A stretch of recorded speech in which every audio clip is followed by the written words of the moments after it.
70% ya taka zinazozalishwa majumbani ni taka ambazo zinazooza. Kwa hiyo hizo zinaweka mazingira mazuri ya kubadilisha changamoto ya taka kuwa fursa, kama tumeona pale kwenye uzalishaji wa mbolea, lakini uzalishaji wa chakula kwa ajili ya mifugo. Chakula cha mifugo ni ghali sana, na protini inayotokana na mchakato ule pale ni very high quality protein, ni protini ambayo ina thamani kubwa sana. Kwa hiyo Tanzania kama nchi nyingi ambazo zinazoendelea, taka ni changamoto. Taka zipo za aina mbalimbali, hizo zinazooza, zipo za plastiki, zipo za chuma, zipo za mashambani,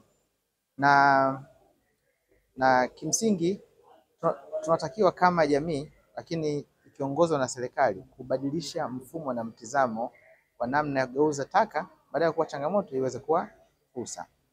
Na serikali inaendelea kuweka mazingira mazuri ya kukaribisha zaidi wawekezaji kwa kushirikiana na mamlaka za serikali za mitaa, kutoa nafasi na maeneo kwa wawekezaji waweze kusaidia changamoto hii. Kwa hapa kama jukwaa, lakini hasa jinsi ya kueleza na kutoa elimu kwa wananchi jinsi gani hizi taka ni fursa, taka ni mali. Leo hii tupo na wakandarasi waliopo tunaofanya kazi katika mkoa wa Dar es Salaam na baadhi ya mikoa ya nje ya Dar es Salaam. Tumekusanyika hapa ambao sisi swala linagusa moja kwa moja. Jambo la msingi ambalo na watu tunataka kuelezea watu waelewe, kwanza hizi taka ni fursa, taka ni mali, si taka tu ambayo yote ambayo unaweza kwenda kutoka dampo. Kwa nini kinachotafikia, tunataka tutoe elimu, tunataka tutoe elimu kuanzia mashuleni, lakini kwa wananchi watu wote waelewe hizi ni fursa.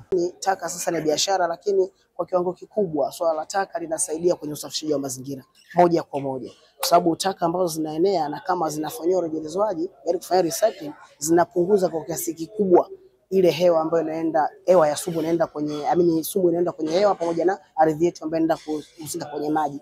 I'm very happy that we have brought together today all kinds of examples of people and company that make good use of waste, that use waste as a resource. You can see that the production of high-grade protein out of waste is something for the future, and I'm